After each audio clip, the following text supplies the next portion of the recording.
ak politique sore na lool ak politique politique taxumaa jóg li ma tax a jóg nag mooy réew mi li ma tax a jóg nag mooy li nga xam ne mën nañ am suñu jàmm ni ñu mën a am koom-koom ni ñu mën a dem ci développement li ma bëgg nag li ñu fi bëgg li ñu fi tasaloo mooy ñu baalante ak lépp li nga xam ne dina andi safaanoo bëgguñu ñu wax ko fi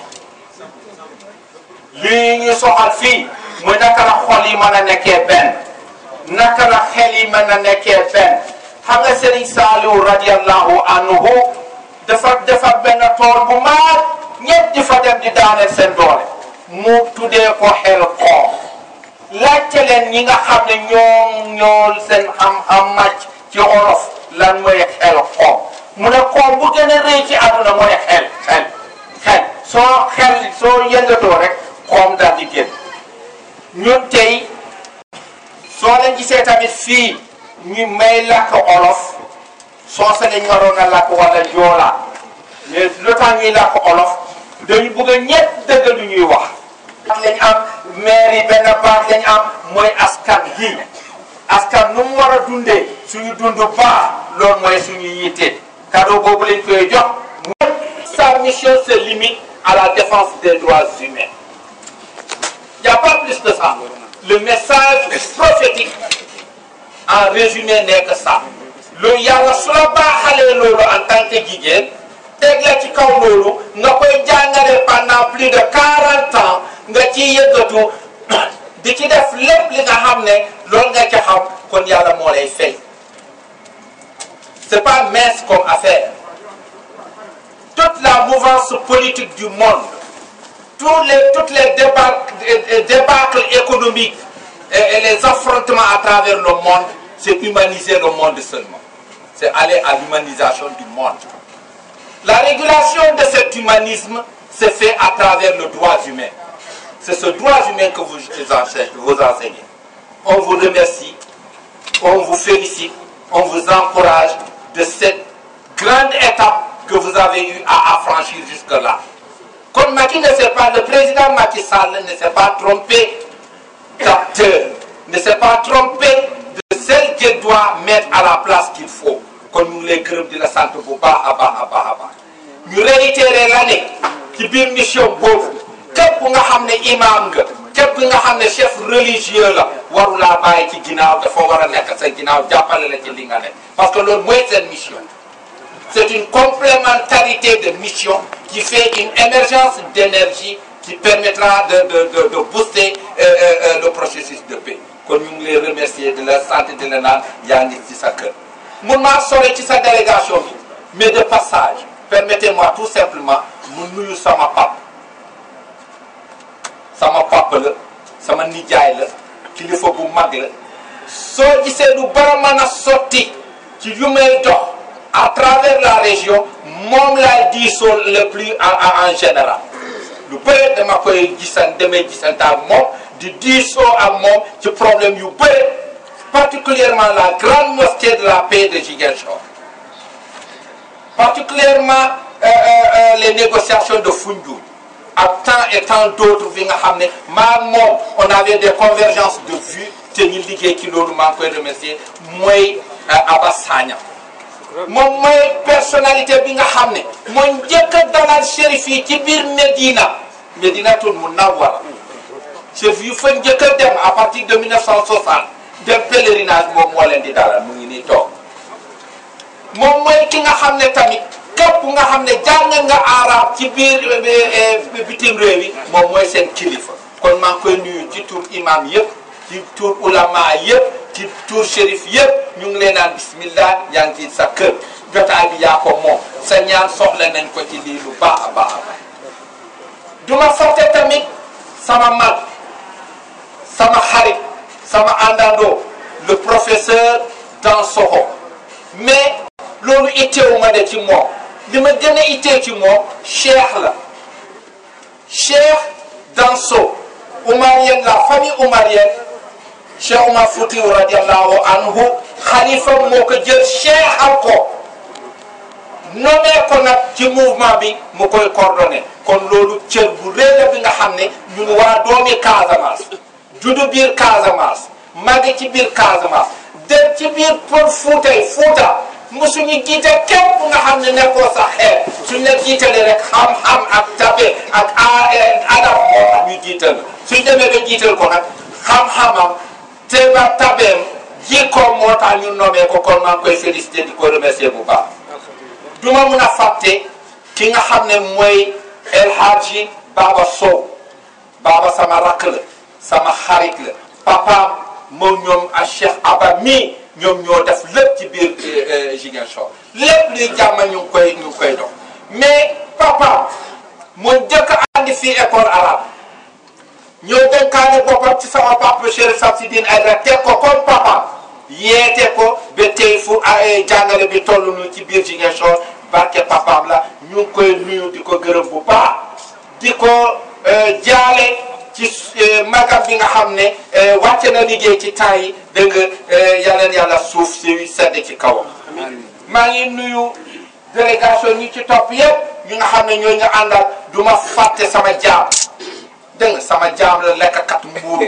Keeta mu ngi ni toog dégg nga dara andiw ko fi en tooguñu fi benn mbuur Keeta c'est un homme de développement je l'ai connu en 1992 temps bi nga xam ne kenn sañul wax processus de paix kenn sañul dugg ci biir àll Keeta et ñun ñoo nekkoon les seuls à oser branler la brousse branler les lieux les plus reculés pour faire retentir la voix de la paix yal na yàlla fay maa ngi koy gërëm di ko sant maa ngi nuyu ñëpp du ma fàtte sama nijaay monsieur le maire qui m'a honoré de venir assister à cette rencontre bien que c'est dans sa ville mais il pouvait dire que j'ai d'autres préoccupations envoyer ses adjoints ñu ñoo toogal ko fii mais moom xam na lan mooy intérêt bi nekk ci rencontre bi kon ñu ngi koy gërëm di ko sant bu baax madame la ministre du ma sol ñetti kaddu laa lay wax baal naa ñëpp gardew ma kenn daan képp nga xam ne defal nga dara pour ñu arrêter ma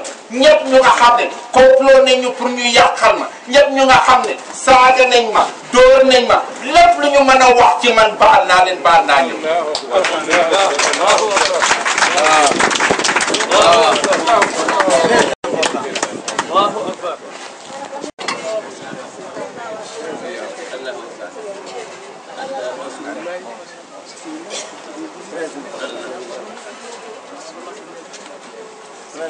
Madame le ministre, man sama baale, c'est une goutte d'eau dans la mare qui n'a pas de sens et n'aura jamais de sens.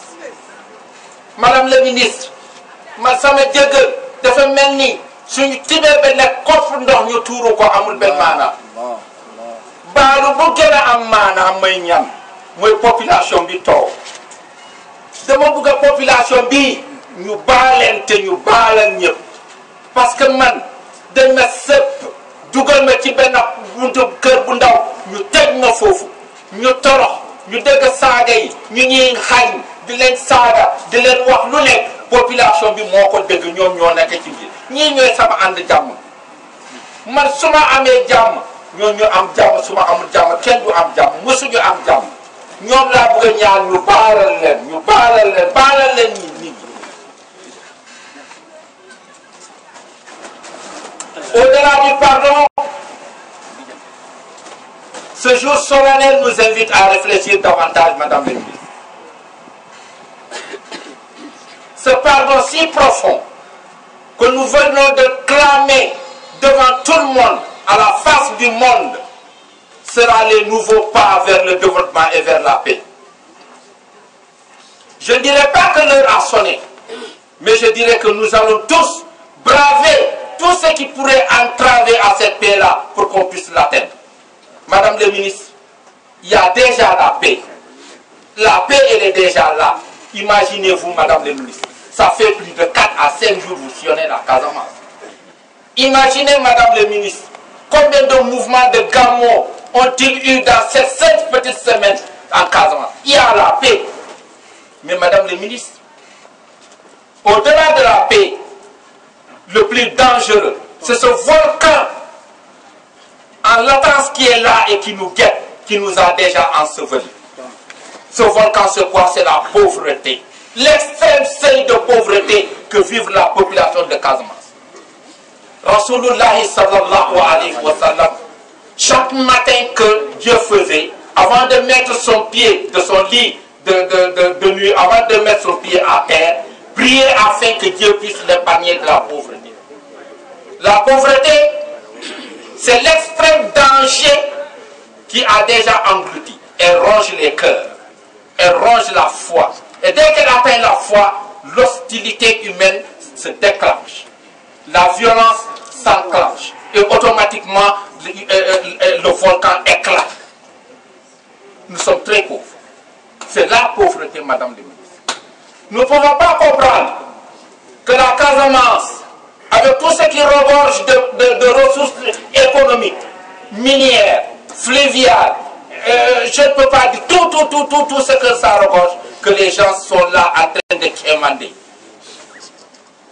On aurait invité un peintre, il aurait mis sur une toile un bonhomme qui s'appellerait la Casamance, assis sur un trésor, une montagne de trésors, sous lesquels du diamant et de l'or, en quantité suffisante, du pétrole et tout regorge, mais il tend la main pour quémander 10 francs au passage. Nous voudrions que la Casamance baisse ses bras de quémandeurs et que l'État nous aide à creuser ses ressources minières, ces ressources profondes, pour que la Casamance puisse vivre. En comparaison du fleuve, la région du fleuve n'était pas aussi prospère que nous, mais le seul déclic qu'il y a eu dans le fleuve, c'est la maîtrise de l'eau. La maîtrise de l'eau a fait du fleuve le grenier qui a supplanté notre grenier, nous, la Casamance. Au début, Senghor disait que la Casamance était le grenier du Sénégal. Mais aujourd'hui, l'on dirait que le Fouta est le grenier du Sénégal. Parce que vous avez su mettre à leur disposition le potentiel économique de maîtrise d'eau, le potentiel économique de désalinisation qui a permis de relancer, de booster le fleuve. Madame le ministre, ne pourrez pas comprendre que depuis 1980-90, le barrage d'Afouignam puisse être fermé. À quel titre? Nous aurions préféré, et nous préférons toujours ce barrage à l'aéroport de Ndias. Nous préférons toujours ce barrage à ces milliers d'autoroutes qu'on voudrait amener jusqu'à Touba. Ça ne nous sert absolument à rien. On aurait préféré ce barrage et le barrage de Guinée, tant d'autres champs qui sont là et qui sont là pour la prospérité de la Casamance, tel que CFA abandonné depuis le temps des colons. Personne ne peut y travailler. Il y a le domaine national qui interdit aux gens de s'exercer. Pourquoi ne pas décliner ce domaine national? Permettre aux gens de se relancer dans ces structures et travailler. Madame le ministre, on ne peut pas comprendre et on ne comprendra jamais. Pourquoi on voudrait entretenir un port fluvial de Ziguinchor au dépend d'un port fluvial de Guinée-Bissau, au dépend d'un port fluvial de Banjul, alors que les 100% des quantités de noix d'acajou qui regorgent cette contrée est tout le temps évacuée à Banjul. Alors que nous avons Kafountine ici qui est là et qui est un port maritime, qui peut être un port maritime. Et ce port maritime peut régler tous les problèmes de ressources de la Casamance. Nous disons non, Madame le ministre. Nous demandons à l'État d'arrêter la construction d'aéroports et d'autoroutes, de tout faire, de faire une discrimination positive envers la Casamance et de lancer le port de Kafountine le plus vite possible, afin que nos productions que nous avons ici puissent être cheminées d'ici. Le port minéral qu'on voudrait faire, pourquoi ne pas le faire à Kafountine? Et de Kédougou, tout peut être acheminé à partir d'ici pour aller dans les pays extérieurs. Nous sommes à quelques embléchures des Amériques. Madame le ministre, nous avons le Silcom dans le Kafountine. Le Silcom, qui est une ressource pour l'électroménager. Pourquoi ne pas l'exploiter? Nos fruits pourrissent, tout pourrit en Casamance.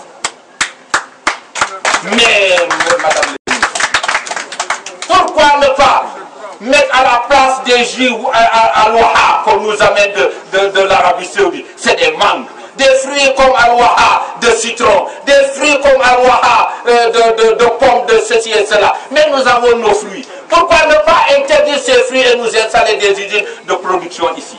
L'État, je le dis haut et fort, l'État ne veut pas la paix. L'État ne veut pas nous aider. L'État veut nous laisser dans la souffrance. L'État veut nous laisser dans le désarroi. L'État veut montrer que nous ne sommes pas du Sénégal. Nous sommes du Sénégal, Madame le ministre. Et nous resterons Sénégalais. Madame le ministre, moi j'ai déjà payé mon passeport pour la mort. J'étais en prison. Ce qui reste, je le dirai de vive voix. Madame le ministre,